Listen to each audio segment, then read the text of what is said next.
नमस्कार, news blast में आप सभी का बहुत स्वागत है और आपके साथ मैं खुद दीपा बाफिला। सबसे पहले बात करते हैं आज़ादी अमृत महोत्सव की। आज़ादी अमृत महोत्सव जवाहर कला केंद्र में कार्यक्रम चल रहा है। राज्यपाल कलराज मिश्र वहां पर शिरकत कर रहे हैं। ये लाइव तस्वीरें आपको दिखा रहे हैं। आज़ादी अमृत महोत्सव का आगाज आज से आज़ादी की 75वीं सालगिरह पर इसका आयोजन किया जा रहा है और ये तस्वीरें आपको दिखा रहे हैं जवाहर कला केंद्र की, जहां पर राज्यपाल कलराज मिश्र पहुंचे हैं।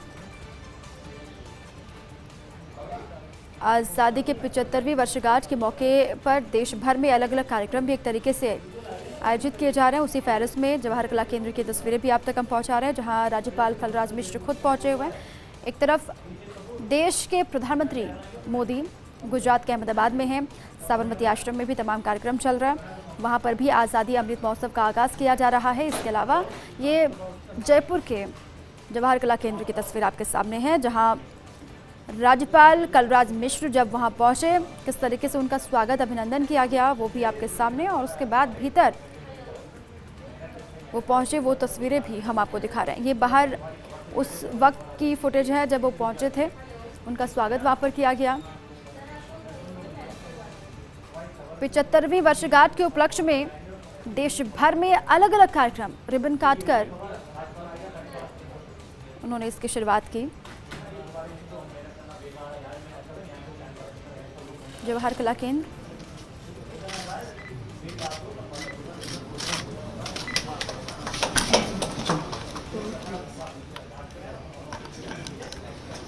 अब कुछ देर यहाँ पर रुकेंगे राज्यपाल। आज़ादी अमृत महोत्सव को लेकर उनका संबोधन भी होगा। क्या कुछ कहते हैं वो भी बेहद महत्वपूर्ण, क्योंकि 75वीं वर्षगांठ के मौके पर देश उन तमाम फ्रीडम फाइटर्स को भी याद कर रहा है जिन्होंने देश की आज़ादी के लिए कुर्बानी दी, जिन्होंने अपना बलिदान दिया, और उनके योगदान के लिए उनको लगातार याद रखा जाएगा। यहाँ से भी जिस तरीके से अब राज्यपाल ने शुरुआत की दीप प्रज्वलित कर, वो आपको हम दिखा रहे हैं। सीएस भी उनके साथ में दिखाई दे रहा है। ये तस्वीर जवाहर कला केंद्र की है। 12 बजे तक पहुंच सकते हैं राज्यपाल कलराज मिश्र, ऐसी खबरें मिल रही थी। तय समय के मुताबिक ही ये तस्वीर जवाहर कला केंद्र से आज़ादी अमृत महोत्सव। एक तरफ गुजरात से भी पीएम मोदी ने इसकी शुरुआत आज की, वहां पर भी तमाम कार्यक्रम हैं। आज़ादी अमृत महोत्सव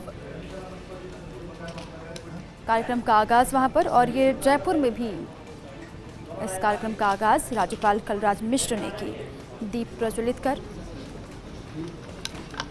और साथ ही आज दांडी यात्रा की भी 91वीं वर्षगांठ है और इस मौके पर भी अलग अलग हिस्सों में तमाम कार्यक्रम किए जा रहे हैं। जो एग्जीबिशन यहाँ पर लगाया गया है उसका अवलोकन करते हुए फ्रीडम फाइटर्स के बारे में जानकारी यहाँ पर दी गई है। वो तमाम बड़ी हस्तियों का जिक्र यहाँ पर है जिन्होंने देश की आज़ादी के लिए अपनी कुर्बानी दी, देश के खातिर वो शहीद हुए, उनके बारे में डिटेल्स में जानकारी यहाँ पर दी गई है। उसका अवलोकन करते हुए राज्यपाल कलराज मिश्र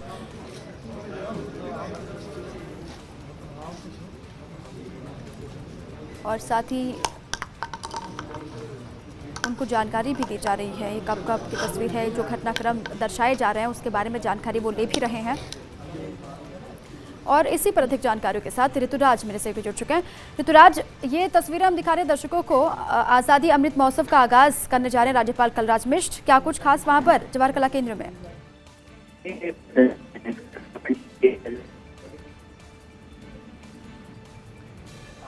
आवाज़ आ रही है आप तक ऋतुराज? चले, उनकी आवाज़ साफ नहीं पहुंच पा रही है। ये तस्वीर जो एग्जीबिशन वहाँ पर लगाई गई है एक तरीके से उसको देख रहे हैं, उसका अवलोकन राज्यपाल कलराज मिश्र कर रहे हैं। सीएस भी उनके साथ में मौजूद हैं, कुछ देर यहाँ पर रुकेंगे। उनका हो सकता है संबोधन भी यहाँ से हो। आज़ादी अमृत महोत्सव क्यों ज़रूरी हो गया था, या फिर इसके पीछे के असल मायने क्या हैं, और इसको लेकर अपने संबोधन में हो सकता है जिक्र भी राज्यपाल कलराज मिश्र करें, क्योंकि आज़ादी की वर्षगांठ तो है ही 75वीं, लेकिन इसके साथ ही आज दांडी यात्रा की भी 91वीं वर्षगांठ है, और इसलिए भी देश भर के अलग अलग हिस्सों में तमाम कार्यक्रम भी हो रहे हैं, पदयात्राएं निकाली जा रही हैं। खुद कांग्रेस ने भी राजधानी में पदयात्रा निकाली थी, जिसमें खुद सीएम अशोक गहलोत शामिल भी हुए थे। 12 मार्च 1930 में गांधी जी ने नमक विरोधी कानून के खिलाफ दांडी यात्रा निकाली और अभी चूंकि कांग्रेस का मकसद है कृषि कानून, जो कि गलत है। केंद्र सरकार हठधर्मिता अपना रही है किसानों के लिए। इस बात का जिक्र सीएम अशोक गहलोत ने भी अपने संबोधन में किया था। अब ये तस्वीर आज़ादी के अमृत महोत्सव की है, जहां पर जवाहर कला केंद्र में राज्यपाल कलराज मिश्र पहुंचे हुए हैं।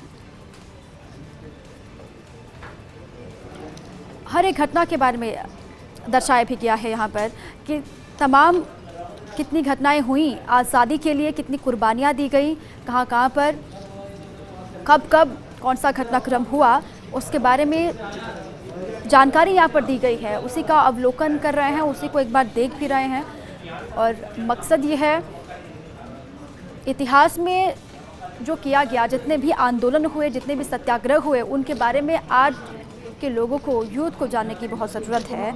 आम लोगों को इसके बारे में जानकारी हो, ये कोशिश भी है। और इसीलिए भी ये तस्वीरें अपने आप में ख़ास हो जाती हैं कि यहाँ पर संकलित करके सभी घटनाक्रम को दिखाया भी जा रहा है, दर्शाया भी जा रहा है। और साफ तौर से जो फ्रीडम फाइटर्स हैं, आज के दिन उनको याद किया जा रहा है। 75 वर्ष का ये जो अभियान है भारतीय स्वातंत्र का 75वीं वर्षगांठ 2022 में, और 75 सप्ताह पहले कार्यक्रम का शुभारंभ। और ये कार्यक्रम 12 मार्च से शुरू हुआ है और पूरे देश भर में 75 स्थानों पर कार्यक्रम शुरुआत हुई है। आज ही के दिन इस कार्यक्रम की शुरुआत भारत के प्रधानमंत्री ने साबरमती से की है। दांडी मार्च जो 5 अप्रैल को संपूर्ण होता है, और यहाँ आज जयपुर में ये भी एक सुनिश्चित किया हुआ 75 स्थानों में से एक है।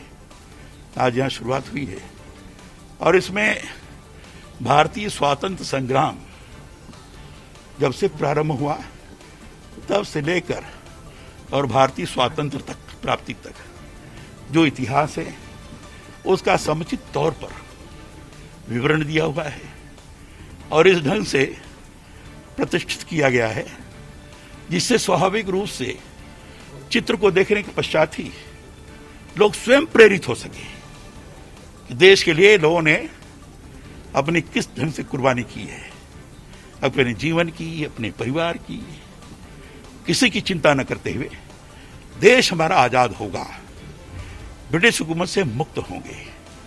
मन में केवल एक संकल्प था, चाहे माँ बहनें होंगी, चाहे नौजवान होंगे, चाहे छोटे लाडले होंगे, सबने कुर्बानी दी है। लक्ष्मीबाई का नाम जानते हैं, बताने की आवश्यकता नहीं है, बहुत सारे लोग हैं। ये सारा चित्रण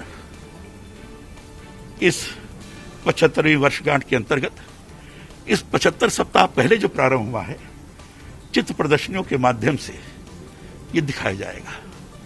और अभी मैंने जो देखा है इसमें सारी चीजें रही हैं।